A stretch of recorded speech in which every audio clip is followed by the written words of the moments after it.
एक सिंपल सा thought experiment करो। मान लो कल सुबह एक डिसीजन आता है कि इंडिया में आज से कॉन्स्टिट्यूशन अप्लाई नहीं होगा। अब मैं तुमसे कुछ प्रैक्टिकल सवाल पूछती हूँ। जो हमारी पार्लियामेंट लॉ बनाती है वो लॉ किस अथॉरिटी से बनाएगी? पुलिस तुम्हें अरेस्ट करेगी लॉ के हिसाब से या फिर मूड के अकॉर्डिंग? कोर्ट जजमेंट देगा पावर के बेसिस पे या फिर प्रेशर में? इलेक्शंस लीगल होंगे या नहीं? तुम्हारे rights, right to speech, right to life, right to equality, ये सब कहाँ जाएंगे?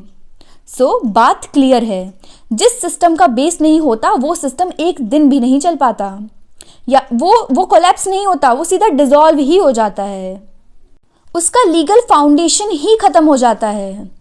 इससे एक बेसिक बात क्लियर होती है, कॉन्स्टिट्यूशन कोई नॉर्मल लॉ बुक नहीं होती। कॉन्स्टिट्यूशन पूरे नेशन के लीगल और पॉलिटिकल सिस्टम का बेस होती है।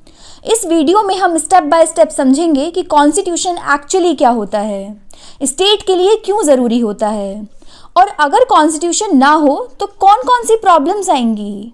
क्या कॉन्स्टिट्यूशन के बिना भी कंट्री चल सकती है? ये सब आज हम इस वीडियो में सीखेंगे। लास्ट वीडियो में हमने एक बेसिक डिफरेंस क्लियर किया था कि जो स्टेट है वो एक परमानेंट बॉडी है और गवर्नमेंट टेम्परेरी टीम है। गवर्नमेंट चेंज होती रहती है पर स्टेट कॉन्टिन्यूसली एग्जिस्ट करता है। अब यहाँ एक फंडामेंटल सवाल आता है कि इस परमानेंट सिस्टम को चलाने के लिए बेसिक रूल्स कौन लिखेगा?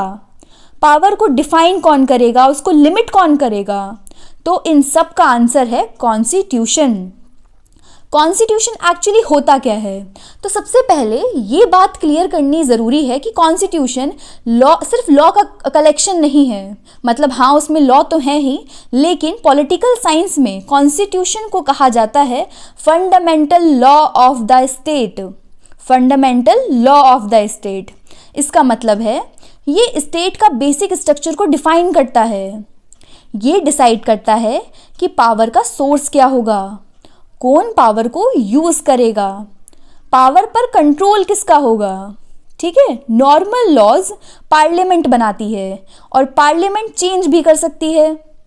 ये तो बात सबको पता है कि लॉज पार्लियामेंट बनाती है और उसे चेंज भी कर सकती है, लेकिन कॉन्स्टिट्यूशन पार्लियामेंट को पावर देता है कि आप लॉ बनाओ, और पार्लियामेंट को लिमिट भी करता है कि ऐसा कोई लॉ ना बन जाए जो हमारे फंडामेंटल राइट्स के ही खिलाफ हो।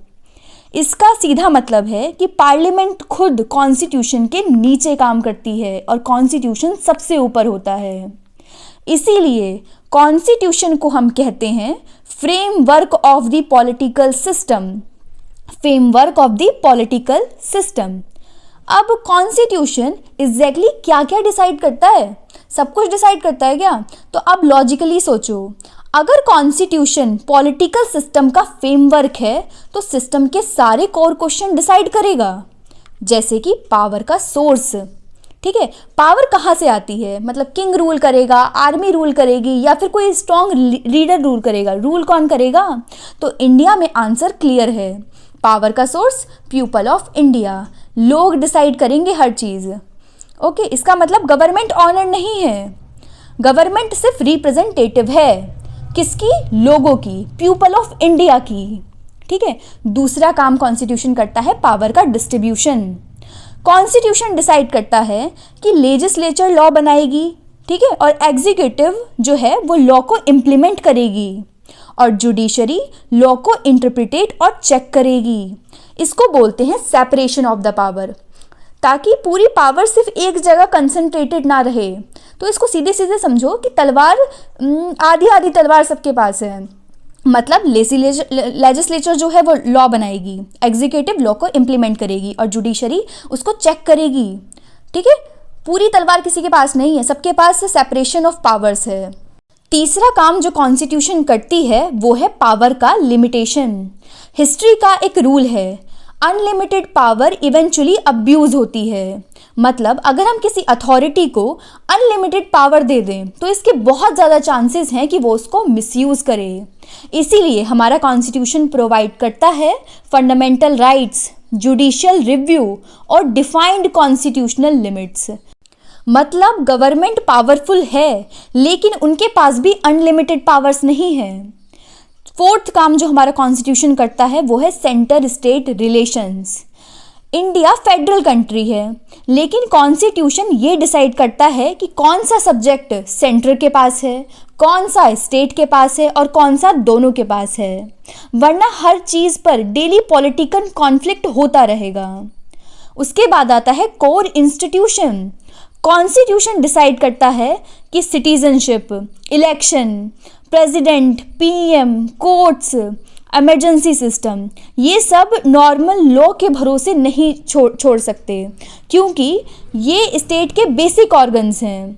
इसीलिए हम कह सकते हैं कि constitution is equal to power का स्ट्रक्चर प्लस पावर का कंट्रोल प्लस सिस्टम का डिज़ाइन। कॉन्स्टिट्यूशन ही डिसाइड करेगा, ठीक है। अगर कॉन्स्टिट्यूशन ना हो तो क्या प्रॉब्लम होगी? क्या कोई कॉन्स्टिट्यूशन के भी देश चल सकता है क्या? तो अब एक थ्योरेटिकल सिचुएशन सोचो, अगर कॉन्स्टिट्यूशन ही नहीं है तो गवर्नमेंट के पास पावर होगी, लेकिन लिमिट नहीं होगी उस पावर की। गवर्नमेंट जो चाहे वो करेगी। कोर्ट के पास अथॉरिटी होगी, लेकिन बेस रूल नहीं होगा। सिटीजन्स के पास डिमांड्स होगी, लेकिन गारंटी नहीं होगी। इस टाइप के सिस्टम को अलग अलग नाम से बुलाते हैं, उनमें से एक है डिक्टेटरशिप। इस टाइप के सिस्टम को डिक्टेटरशिप भी कहते हैं, ठीक है। कॉमन फैक्टर क्या है कि power without a legal limits, ये नहीं होना चाहिए बस। इसीलिए मॉडर्न पॉलिटिकल सिस्टम का कंक्लूजन है कि हमें एक स्ट्रॉन्ग गवर्नमेंट नहीं चाहिए, हमें एक लिमिटेड गवर्नमेंट चाहिए। और गवर्नमेंट को लिमिट कौन करेगा? वो है कॉन्स्टिट्यूशन। अब आ गया फिर से वो क्वेश्चन जो हमने पहले राइज किया था कि क्या बिना कॉन्स्टिट्यूशन के कोई कंट्री चल सकती है? तो इसका जवाब है टेक्निकली हाँ, और प्रैक्टिकली बहुत रिस्की है। आग से खेलने जैसा है ये। लेकिन इसका एग्जाम्पल है यूके। यूके के पास एक सिंगल रिटन कॉन्स्टिट्यूशन नहीं है, वो चलते हैं एक्ट्स ऑफ पार्लियामेंट पे, ओके, कोर्ट जजमेंट्स पे, कन्वेंशंस पे। लेकिन उनका सिस्टम बहुत ओल्ड है, बहुत स्टेबल है और हाई लेवल पॉलिटिकल डिसिप्लिन के पर बेस्ड है, ठीक है। यहाँ एक इम्पॉर्टेंट कॉन्सेप्ट आता है जो हमने अपनी पॉलिटी में पढ़ा है कि सॉवरेनिटी ऑफ पार्लियामेंट। यूके में इसका मतलब है कि पार्लियामेंट सुप्रीम है, कोर्ट्स उसके लॉ को कैंसिल नहीं कर सकता। लेकिन इंडिया में ऐसा नहीं है। इंडिया में ये मॉडल क्यों नहीं है? क्योंकि इंडिया में पार्लियामेंट सुप्रीम नहीं होता, कॉन्स्टिट्यूशन सुप्रीम होता है। मतलब पार्लियामेंट सिर्फ कॉन्स्टिट्यूशन के अंडर लॉ बना सकती है। अगर लॉ कॉन्स्टिट्यूशन के अगेंस्ट है तो कोर्ट उसको उसी वक्त जुडिशियल रिव्यू में डाल देगी, ठीक है। इसीलिए UK supremacy of the parliament और India supremacy of the constitution, okay. Indian constitution इतना डिटेल्ड क्यों है ना, कि इतना बड़ा क्यों है ये? तो क्योंकि इंडिया एक एक्सट्रीमली डाइवर्स सोसाइटी है ना। हमारे पास लैंग्वेज अलग है, रिलीजन अलग है, रीजन्स डाइवर्सिटी हैं, सोशल इनइक्वालिटी बहुत ज़्यादा है। तो अगर हमारे रूल्स क्लियर नहीं होंगे तो हर मेजर इशू कॉन्स्टिट्यूशन क्राइसिस बन जाएगा। इसीलिए इंडियन कॉन्स्टिट्यूशन डिटेल्ड है, ताकि कॉन्फ्लिक्ट पहले से ही रूल के लेवल पर सेटल हो जाए, ओके, हमारी डाइवर्सिटी की वजह से।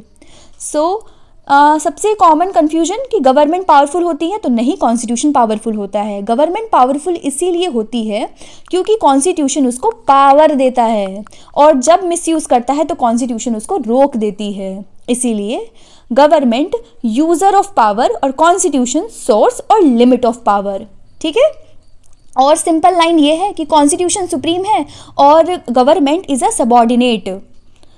अब पूरा डिस्कशन का एक कंक्लूजन देखते हैं कि कॉन्स्टिट्यूशन स्टेट का fundamental law, constitution political system का फ्रेमवर्क, कॉन्स्टिट्यूशन पावर का लीगल कंट्रोल, कॉन्स्टिट्यूशन सिटीजन्स के राइट्स का प्रोटेक्टर।